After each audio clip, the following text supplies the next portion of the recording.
gracias por el cuidado que ha tenido por cada uno de nosotros a lo largo de esta semana. Así que dicho esto, pues me gustaría invitarles a dejar todo este tiempo en manos del Señor. Vamos a intentar apagar nuestros dispositivos o poner en modo silencio, que no interfiera en el tiempo que tenemos seleccionado en este día para el Señor, ¿no? Un tiempo en el cual hemos venido a escuchar, a aprender y a disfrutar de lo que el Señor nos da día a día, ¿no? Así que dicho esto, pues invito a inclinar nuestras cabezas. Nuestra hermana Isabel va a empezar con una oración.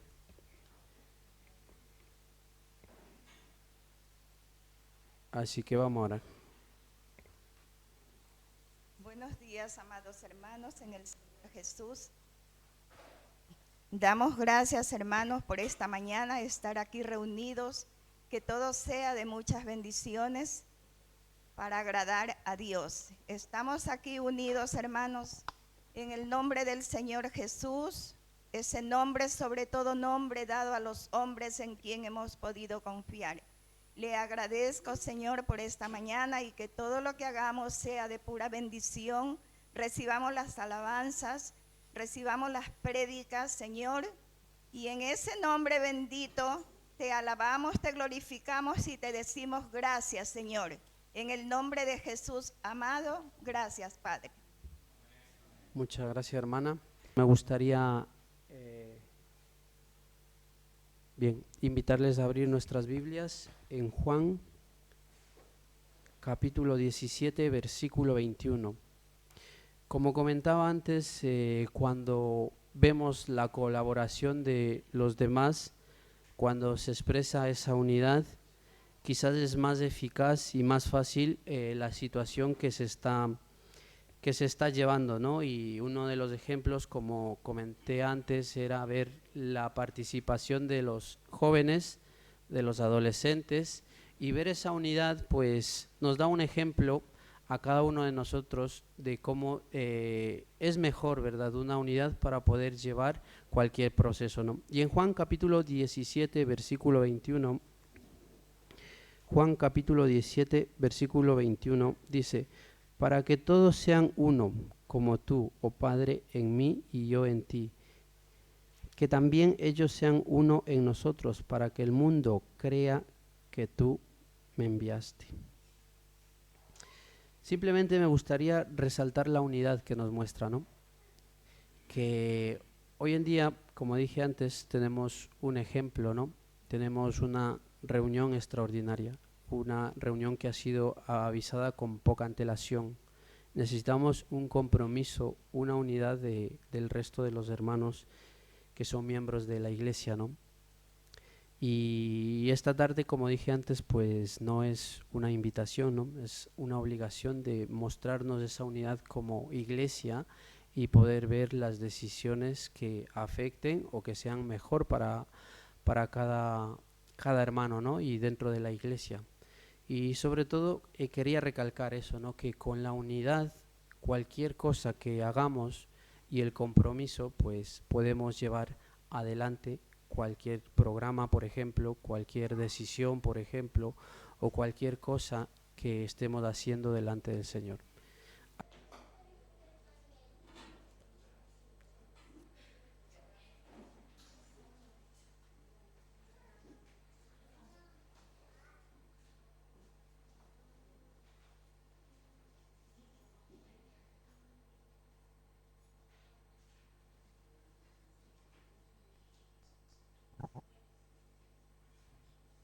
Seguramente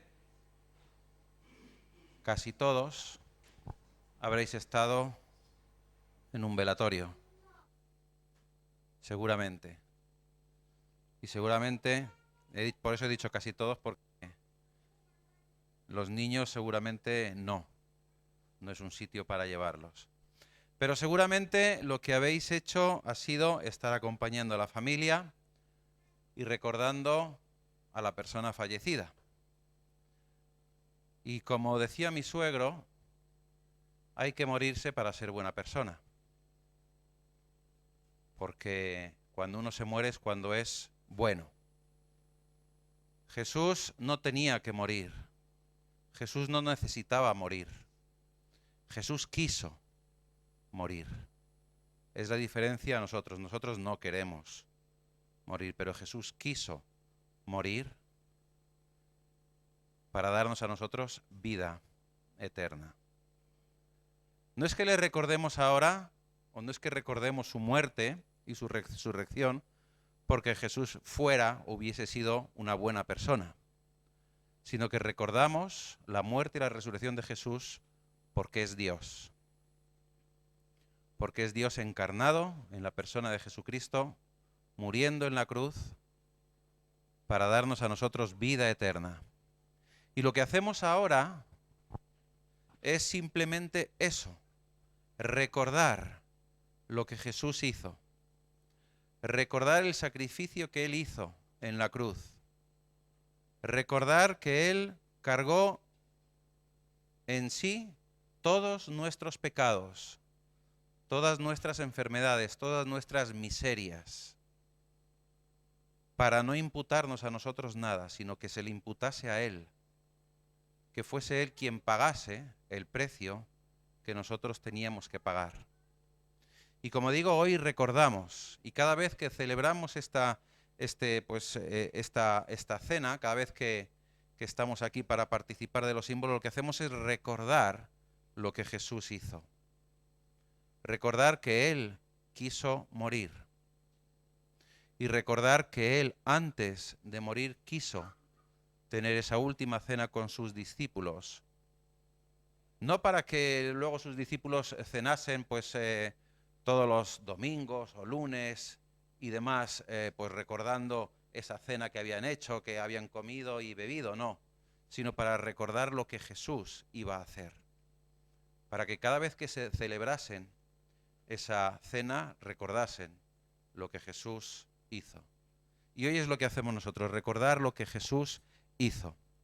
Y recordar lo que Jesús hizo también lleva consigo responsabilidad, lleva consigo compromiso y lleva consigo un corazón dispuesto y humillado delante de Dios. Por eso la Escritura lo que dice es que tenemos que mirar cómo venimos hasta este momento. Y la Escritura nos advierte, y nosotros advertimos también, que solamente aquellos que han creído en el Señor Jesús como su único, verdadero y único, y recalco lo de único, Salvador, han pasado por las aguas del bautismo y están en comunión. Y eso significa compromiso y responsabilidad delante de Dios y con la Iglesia, son los que pueden participar. Y el resto es lo que dice la palabra, que dice así: de manera que cualquiera que comiere este pan o bebiere esta copa del Señor indignamente será culpado del cuerpo y de la sangre del Señor. Por lo tanto, pruébese cada uno a sí mismo y coma así del pan y beba de la copa, porque el que come y bebe indignamente, sin discernir el cuerpo del Señor, juicio come y bebe para sí, por lo cual hay muchos enfermos y debilitados entre vosotros, y muchos duermen. Y la parte importante es porque el que come y bebe indignamente, sin discernir el cuerpo del Señor, juicio come y bebe para sí. Por eso digo lo del compromiso, la responsabilidad y el humillarse delante del Señor. Porque yo recibí del Señor lo que también os he enseñado, que el Señor Jesús, la noche que fue entregado, tomó pan y, habiendo dado gracias, lo partió.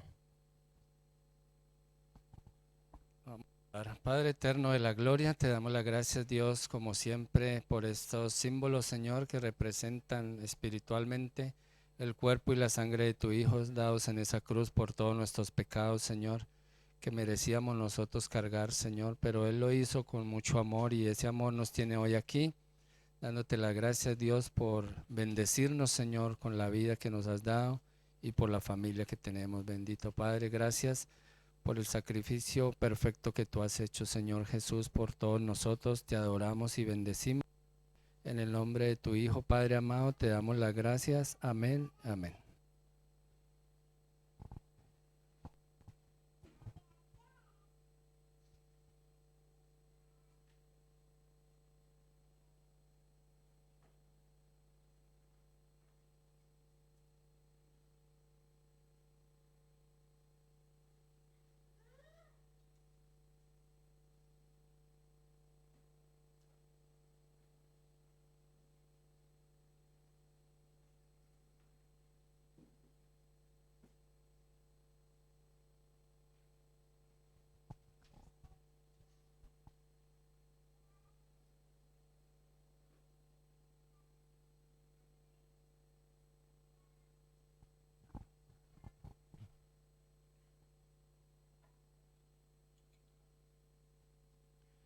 El Señor Jesús, la noche que fue entregado, tomó pan y habiendo dado gracias lo partió y dijo: tomad, comed, esto es mi cuerpo que por vosotros es.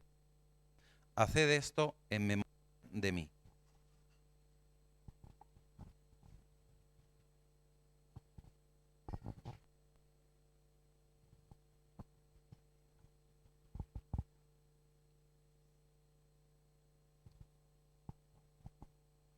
Asimismo, tomó también la copa después de haber cenado.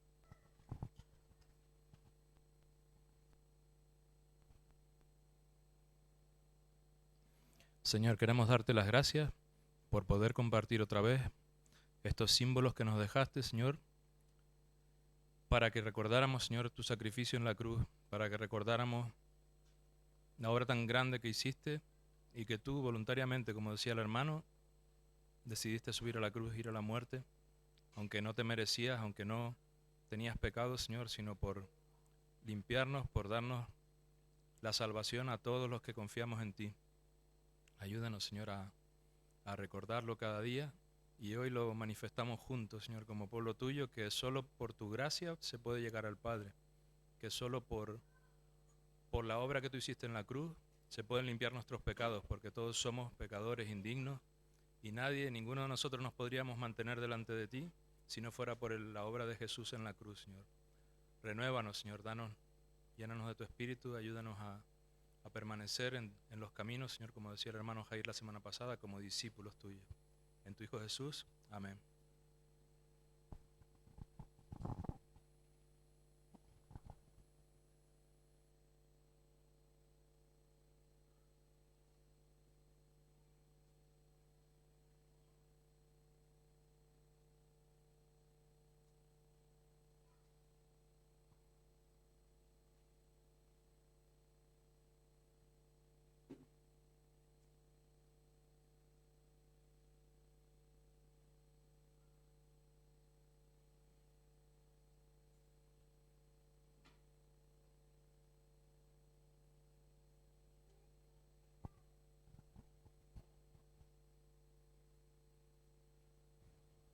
Tomó también la copa después de haber cenado, diciendo: la copa es el nuevo pacto en mi sangre. Haced esto todas las veces que la bebierais en memoria de mí.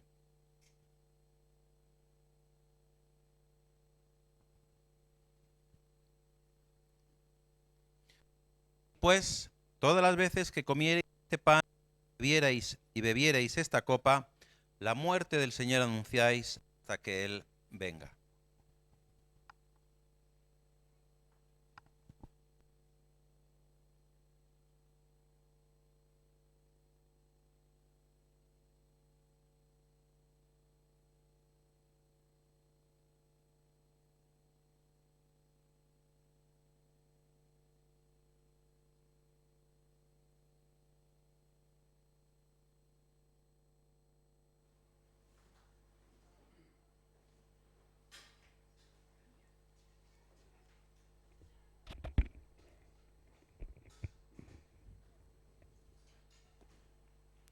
Muchas gracias, hermanos. Con ese mismo respeto y reverencia al Señor van a pasar los niños a su clase especial con Andrea. Y asimismo nosotros vamos a buscar nuestras Biblias. Si alguno no tiene Biblia, tiene Pedro ahí muchas. Lucas capítulo 11. Lucas capítulo 11. Versículos del 5 al 8. Lucas capítulo 11.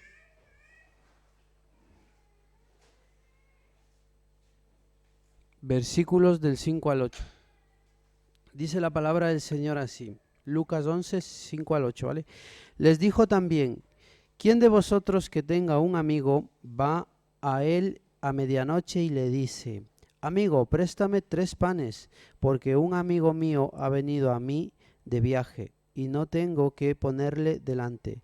Y aquel respondiendo desde dentro le dice: no me molestes, la puerta ya está cerrada y mis niños están conmigo en cama, no puedo levantarme y dártelos.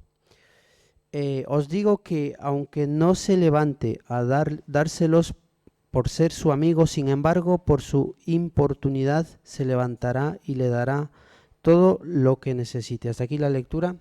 Tiene la exposición nuestro hermano Juan Carlos.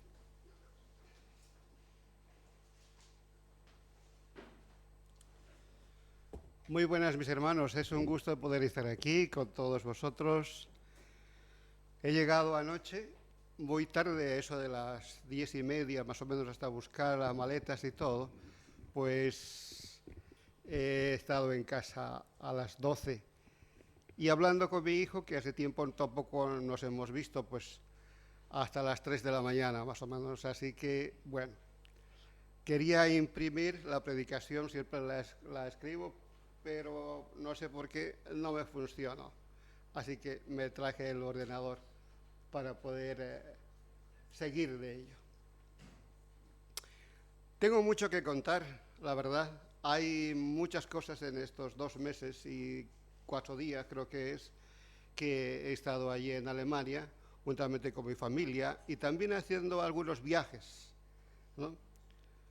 Me he hecho más de 10.000 kilómetros, he viajado a diferentes iglesias, a diferentes lugares, muchísima gente que no conocía, nos hemos conocido, hemos compartido dentro de la iglesia. Entonces ha sido algo muy interesante. Cada iglesia tiene sus problemas, tiene sus éxitos, cada congregación también sufre porque los hijos se van, porque los hijos se enferman, porque los padres ya están más ancianos, en fin.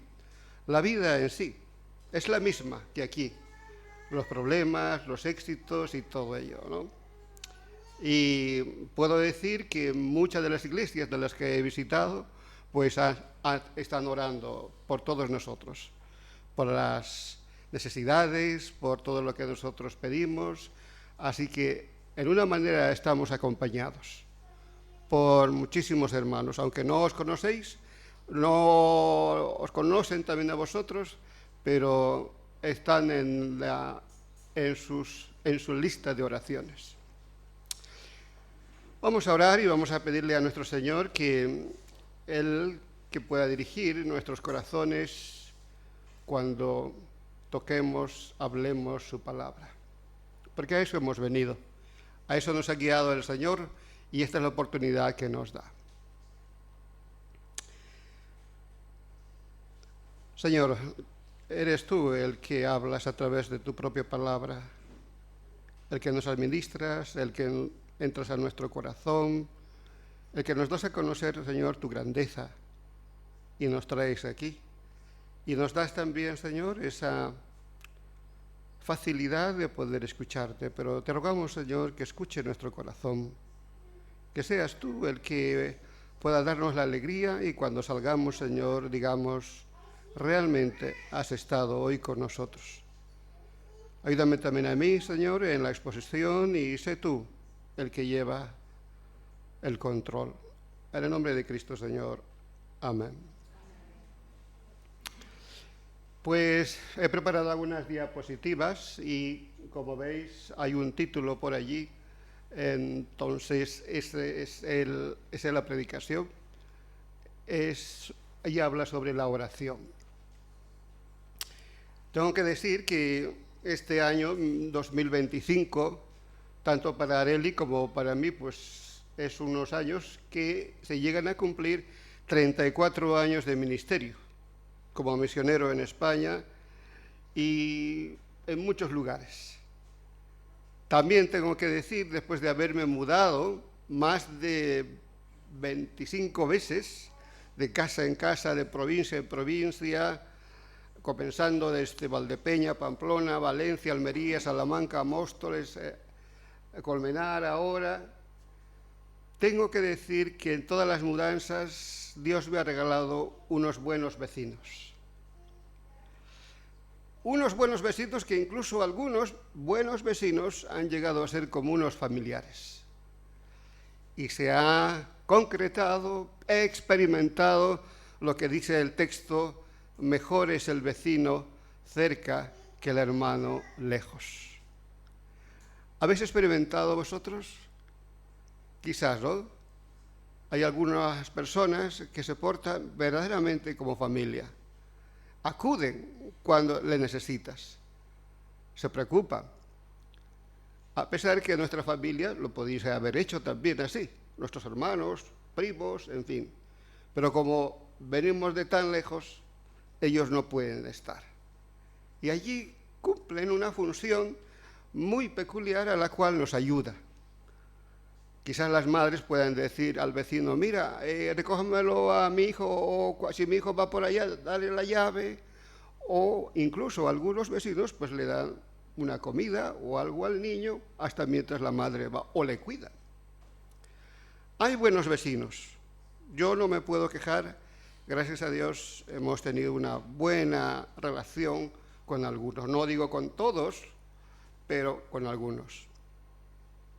Pero esta mañana no quiero hablar, que soy el 7 de septiembre, no me gustaría hablar sobre mis vecinos, porque claro, esta no es la cuestión, ¿no? Sino quería hablar de un vecino refunfuñón que relata en el Evangelio de Lucas, en el capítulo 11, del versículo 5 al 8. Y eso es justamente lo que el hermano leyó. Creo que estará tal vez en la diapositiva que aquí. Y dice, ¿quién, hace una pregunta, de vosotros, que tenga un amigo, va a él a medianoche y le dice, amigo, préstame 3 panes, porque un amigo mío ha venido a mí de su viaje y no tengo qué ponerle delante? Estas son las palabras y después viene aquel respondiendo desde adentro, le dice, no me molestes, la puerta ya está cerrada y mis niños están conmigo en cama, no puedo levantarme y dártelos. Para comprender este relato tenemos que entrar a la máquina del tiempo del Nuevo Testamento e imaginarnos como aquellas aldeas palestinas de ese entonces, ¿cómo eran? Pues en aquel tiempo no había estos supermercados que hoy en día tenemos. Cuando algo queremos comprar nos vamos al campo, ¿no? La primera vez que vine aquí me faltó muchas cosas, ni siquiera tenía una escoba o algo así. Y le pregunté, ¿dónde puedo comprar esto? Al campo me ha llevado. Tampoco tenemos, en ese tiempo del Nuevo Testamento del que está hablando este contexto, tampoco había un supermercado grande como el Corte Inglés. O otro tipo de mercados como por ejemplo el Amazon, que la verdad ahí no necesitamos salir. Simplemente tenemos que hacerle un clic y ya, incluso siendo premio, ya te lo da al día siguiente. En ese contexto rural de ese entonces no existían supermercados que proveían los alimentos. Pues todo lo que hacían era que consumían el día y así se lo gastaban. No habían esos frigoríficos que conservan los alimentos en distintas cámaras, ¿no? Hoy de eso tenemos un privilegio. Pero antes, pues no era la cosa. Y aquí el primer personaje habla de la historia y nos dice, según Lucas, y nos relata, que acudió a un amigo de confianza a las altas horas de la noche para pedir 3 panes, en razón a que un amigo inesperadamente se había presentado en su casa. Y como él era el anfitrión, quería entonces honrarle con la hospitalidad que se le merecía y darle algo de comer. Pero el caso fue que le faltaba un elemento tan importante de la casa, un alimento que era el pan de cada día.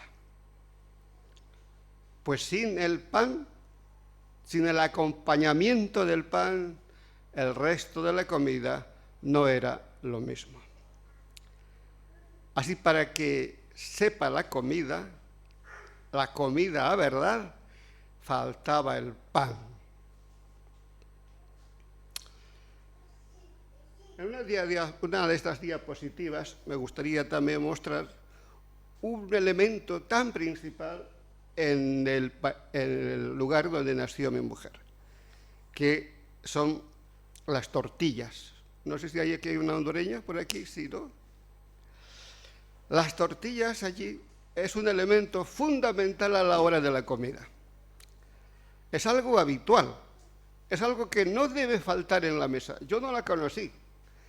Cuando llegué a Guatemala, que también allí se sirven las tortillas, me la dieron, ¿no? Me lo presentaron. Y yo cogí con un tenedor y un cuchillo para cortarla. No, me dice, cogió, le dio la vuelta así y se lo comió. Ah, pues entonces si así se hace, yo también lo hice así. Y hay que decir que es un elemento que no falta en la casa. Si la tortilla no va por el medio, en la comida o en la cena, eso no es comida. Porque la tortilla siempre debe estar presente encima de la mesa a la hora de la comida. Eso me dará seguramente la razón aquí esta hermana que viene de Honduras. Y por lo visto aquí también en España hay otro elemento que se nota, que es el pan. ¿No es cierto? Es un elemento indispensable a la hora de la comida. De modo, el que invita a alguien a su casa no tiene que olvidarse una buena barra de pan. Incluso aquí, cuando nos vamos de aquí, ya va alguien comprando en la tienda y se va con su barra para comer. Así que no se olvida. ¿Para qué? Pues el pan para que le dé la comida completa, para que se sienta satisfecho, porque con el pan ya eso realmente es comida de verdad.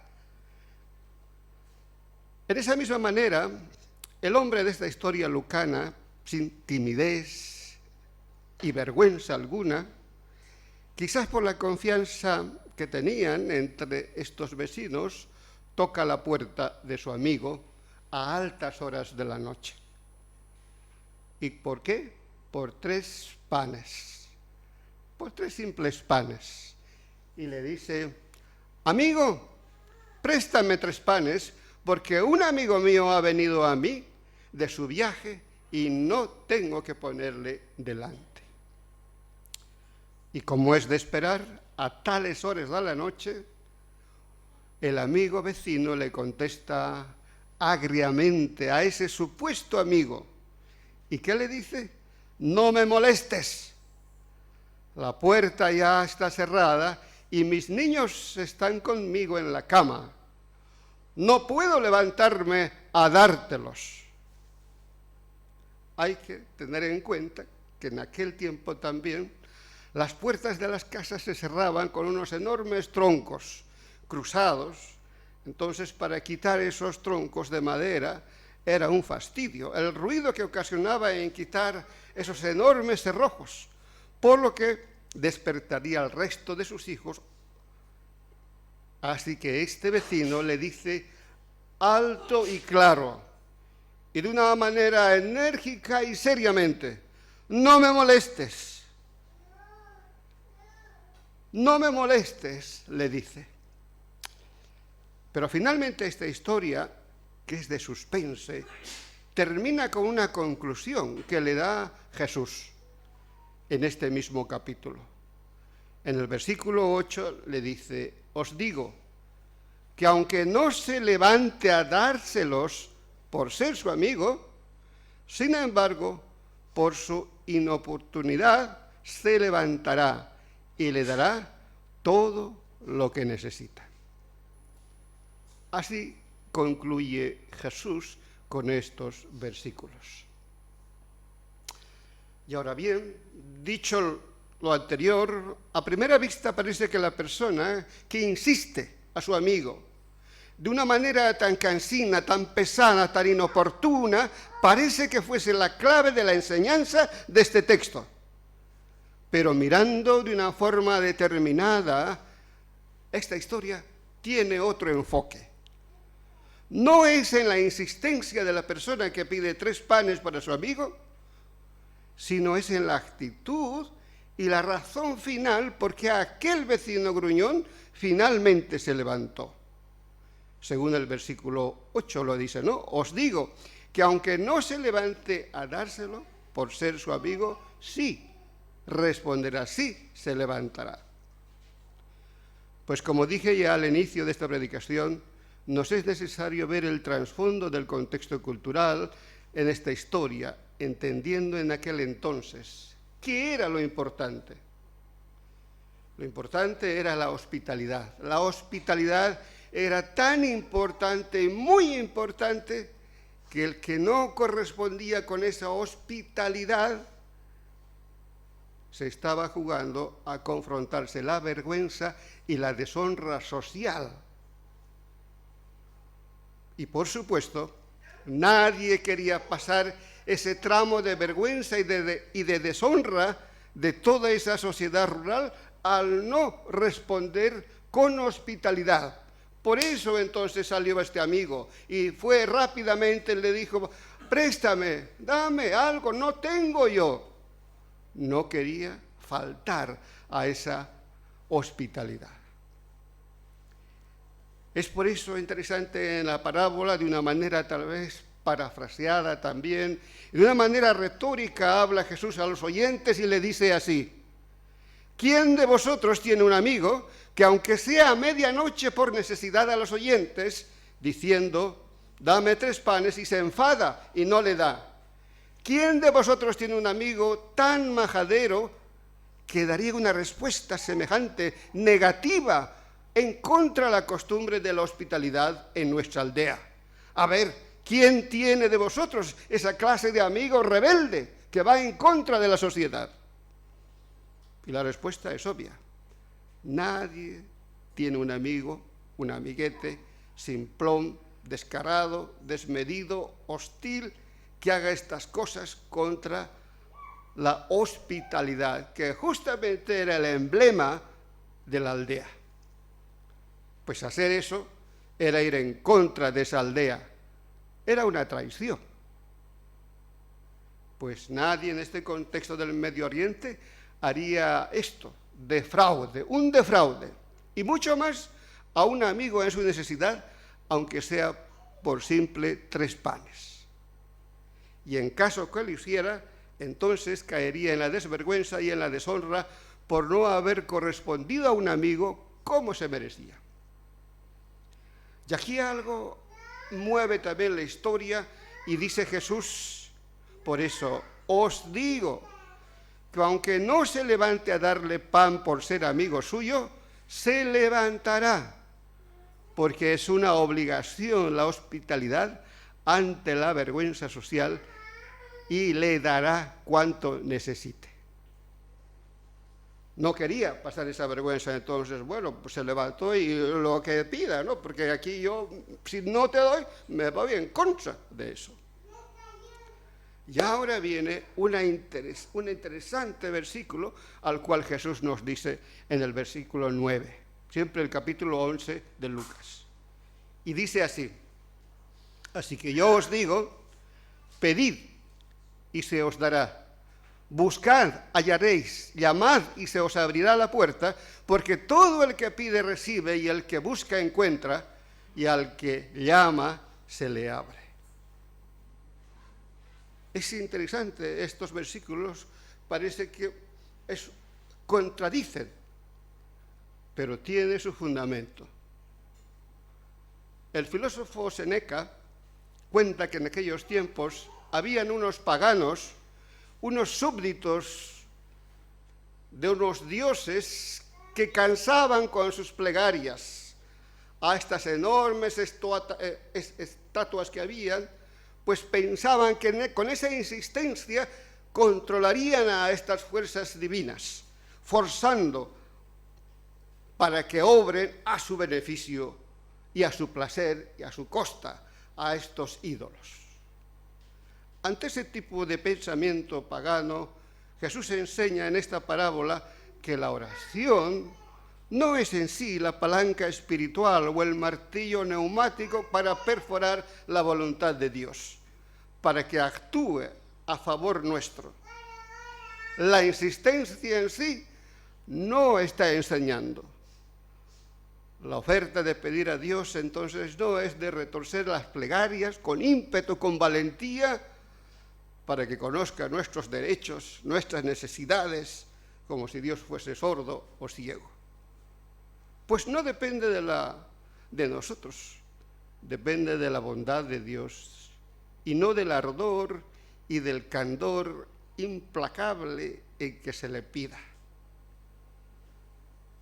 Entonces, si no depende del éxito, de la insistencia de sus hijos, ¿de qué depende la oración para que ésta sea contestada? Y de una forma abundante, porque lo dice Jesús. Si pidieses, te lo daría. Si golpeas, te lo da. Y aquí sale a relucir el contexto por el cual nos da la clave para poder entender el éxito de la oración. El éxito es que depende del nombre y su reputación de Dios. La respuesta. Su nombre lleva la marca de la redención para su pueblo y por él Dios hizo grandes cosas, cosas para que no sean avergonzados entre otros dioses. Segunda Samuel está en el texto también aquí y nos los dice. Y dice, ¿y qué nación se puede comparar con tu pueblo Israel? Pregunta. Es la única nación en la tierra que tú has redimido para hacerla tu propio pueblo, para dar a conocer tu nombre. Hiciste prodigios, maravillas, cuando al paso de tu pueblo, al cual redimiste de Egipto, expulsaste a las naciones y a sus dioses. Dios es el que obró, está diciendo aquí, a su pueblo. Dios actuó, Dios se levantó más que aquel vecino gruñón para que su nombre no sea avergonzado ante sus vecinos. Dios se levanta porque su nombre no sea profanado a ojos de las naciones en el contorno pagano. Ezequiel, capítulo 20, versículo 9, también nos dice esto. Y dice, pero decidí actuar en honor a mi nombre. ¡Qué palabra! ¡Qué versículos aquí nos está diciendo! La respuesta a las oraciones es porque Dios mismo se encarga y por Él mismo y por el propio honor actuar en honor a mi nombre para que no fuera profanado ante las naciones entre las cuales vivían los israelitas. Porque al sacar a los israelitas de Egipto, yo me di a conocer a ellos en presencia de las naciones. La idea entonces de la parábola, de este texto gruñón, ya nos queda clara. Y si aún no queda clara, un ejemplo más nos abrirá los ojos qué es lo que está diciendo este texto lucano, capítulo 11 sobre la oración. Si vemos Ezequiel también, es muy interesante al que nos habla. Por tanto, dice, di a la casa de Israel. Di algo a la casa de Israel. Así ha dicho Jehová el Señor. No lo hago por vosotros, casa de Israel, sino por causa de mi santo nombre, el cual profanasteis vosotros entre las naciones a donde habéis llegado.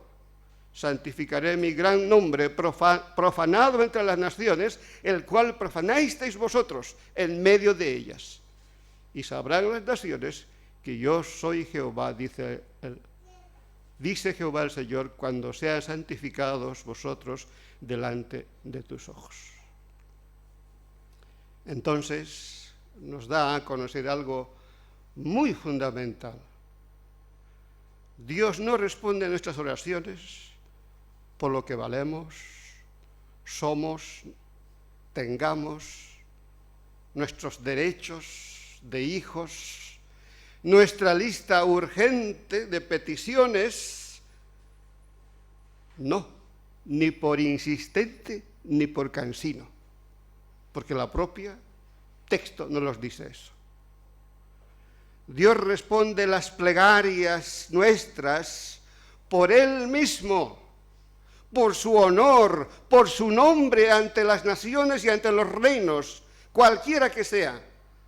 Por eso es justamente en este mismo capítulo Jesús enseña a sus discípulos, cuando le dice a sus discípulos cómo debemos de orar. Ante la pregunta ¿cómo tenemos que orar?, Jesús mismo le explica y le dice: cuando oran, digan: Padre, santificado sea tu nombre y venga tu reino. Y eso es justamente lo que hacemos nosotros.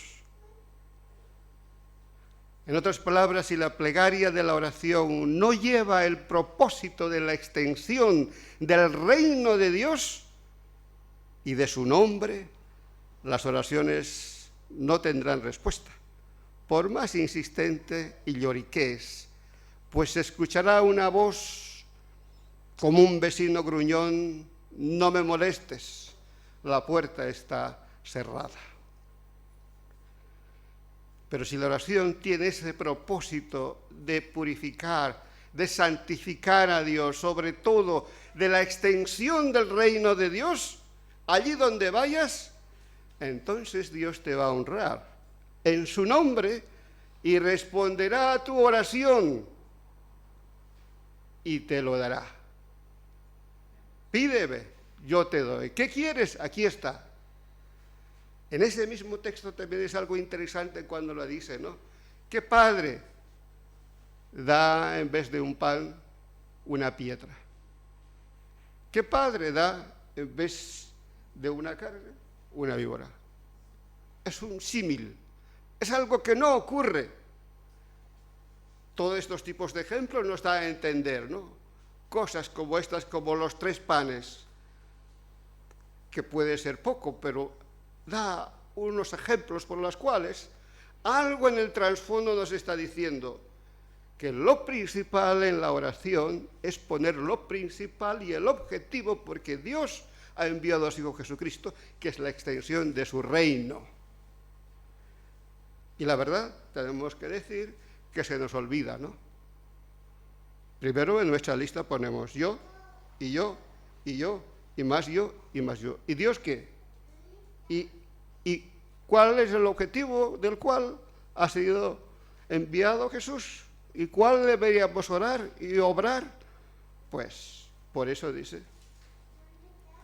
La cuestión no es la insistencia, la cuestión es la prioridad primera, de la cual incluso Dios mismo lo soluciona, y es por su nombre. Entonces, si la oración tiene el propósito de purificar, de santificar a Dios sobre toda la extensión de su reino, allí donde vayas, Dios te honrará en su nombre y Él responderá a tu oración. Él te dará todo lo que pidas. Así dice, ¿no? Así que yo os digo, pedid y eso os dará. Buscad y hallaréis, llamad, os abrirá la puerta, porque todo el que pide recibe, y el que busca encuentra, y el que llama se le abre. Aquí creo que va para nosotros también como una aplicación de la cual tenemos que tener en cuenta, ¿no? ¿Tenemos nuestras necesidades? Sí. ¿Tenemos nuestras urgencias? Sí. ¿Cómo no? Todos tenemos. Pero no nos olvidemos de lo más urgente e importante que quiere el Señor, de la extensión de su reino de Dios. ¿Cómo se puede hacer esto? Pues hablando, comunicando, en vuestra familia, en vuestro trabajo, ¿no? En todos los lugares donde vayas, que el principio sea la palabra del Señor va adelante. Después el Señor se encargará de las peticiones que tú tienes y te las dará con gusto, como todo padre hace, ¿no? Eso hacemos nosotros cuando nos obedece, ¿no es cierto?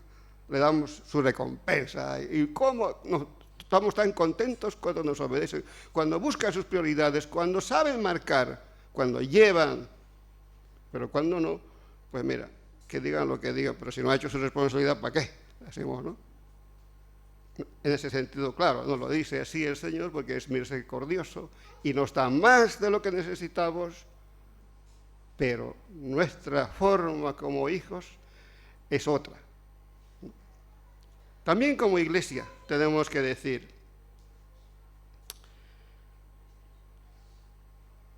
estamos con una necesidad urgente de poder buscar un local. Y ya van mucho tiempo, vamos orando al Señor. No tenemos medios, no hay locales y estamos realmente muy necesitados de ello. Pero la necesidad también no debe olvidarse, que la primera es la extensión del reino de Dios. Esa, si va acompañada y juntamente con ella, mira, el Señor, que es Dios de todo, nos los dará. Hay un texto que también me gustaría que pudiéramos comentar, este texto maravilloso. Dice esto dice Dios: el día que os purifiqué de todos vuestros pecados, repoblaré las ciudades y serán construidas las ruinas. Y la tierra devastada será cultivada, dejará de ser aquella desolada que contemplaba todo cuando pasaba. Está hablando aquí de una catástrofe, de algo que había sido devastado, ¿no? Todos miraban, mira. Y la gente dirá, dice versículo 35, aquella tierra devastada se ha convertido en un jardín de Edén, y las ciudades arruinadas, devastadas, demolidas, se han transformado en fortalezas habitadas. Y la nación que ha sobrevivido en torno de vosotros reconocerá que yo, el Señor, he reconstruido lo demolido, he plantado lo devastado. Yo, el Señor, lo digo y lo hago, dice aquí el Señor. Me hace pensar en nuestra iglesia. Supongo que, como toda iglesia, ha tenido sus altos y sus bajos. Alguno tal vez que ha pasado por aquí dirá, mira cómo era antes, mira cómo es ahora. En sus ojos tal vez serán devastadas, aniquiladas, en fin. Pero aquí dice el Señor, estos los que te ven, los que ven, verán de otra manera, porque yo soy el que reconstruyo lo demolido. Yo replanteo lo devastado. Qué maravillosas palabras nos da el Señor aquí. Lo importante, hermanos, de la preocupación y del corazón de la cual nosotros tenemos que poner es que su nombre sea honrado. Su nombre sea honrado por los otros, por nuestros actos y por nuestras palabras. Ese es el propósito y la misión de la Iglesia. Y eso tenemos que hacer.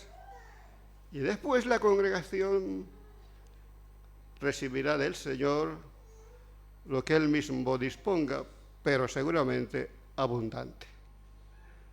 No nos olvidemos el propósito principal por cual vino Jesús. No nos olvidemos la misión de la congregación, ¿no? Después, nuestras necesidades, pero esta, de la que ahora mismo hemos tomado el pan y la copa, y de la cual mismo hemos dado a conocer, esta es la prioritaria. Que no nos olvidemos a hacer en forma de la congregación como también individual. Que el Señor nos ayude y que realmente seamos sus hijos, que podamos responder a su palabra. Amén. Vamos a orar y así terminamos. Señor, te pedimos perdón porque somos mezquinos. Nuestro corazón va de una manera egoísta, siempre pensando en nosotros. Y nosotros somos los principales cuando hablamos, cuando te pedimos. Mas tú, Señor, tu historia la muestras, la describes, que los propósitos tuyos, Señor, son prioritarios para que pueda abarcar en este mundo tu reino. Y eso es justamente lo que se tiene que hacer, orar y pedir. Rogamos, Señor, que hagamos lo que tú mandas y no lo que nosotros queremos. Y peor aún, en vez de nuestra insistencia, algo, Señor, que realmente no es la cuestión, sino es la tuya, la grande, la que tú enviaste a tu Hijo Jesucristo, y por ella, Señor, somos salvos. En el nombre de Cristo, Señor. Amén.